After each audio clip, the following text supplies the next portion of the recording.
Hello mga ka-vibes, maing adlaw kaninyong tanan. Nakoy po na ba? Kinsa man gyud ang mas luoy katong slave sa unang panahon nga nakagapos sa kadena o kita karon nga nakagapos sa trabaho, utang ug cellphone. Long time ago, slavery was very clear.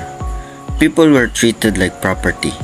Gibaligya sa palengke, ipatrabaho ang tudmaluya, o kung magreklamo, latiguhon dayon. Ancient Egypt, Rome, Africa, America, slavery was part of their system. It was power and greed disguised as normal. Pero karon, wala na chains nga makita. Wala na auction block. Yet slavery is still alive, only hidden.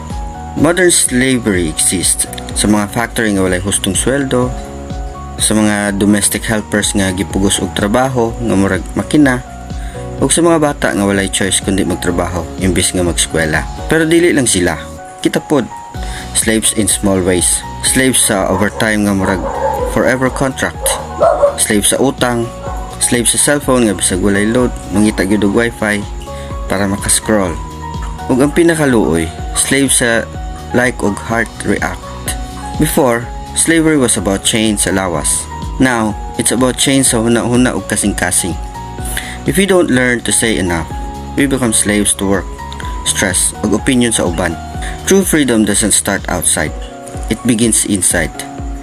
Kung naa kay inner peace, walay makaulipon nimo. So mga ka-vibes, kung naa pa kay gapos sa imong kinabuhi, buhiin na. Kung naa kay kadena sa imong huna-huna, putla na. Dili nato mapungan ang kalibutan. Pero pwede nato mapili ang kalinaw sulod sa atong kaugalingon. Kay ang tinuod nga freedom, mautong dili slave sa bisang unsang panahon.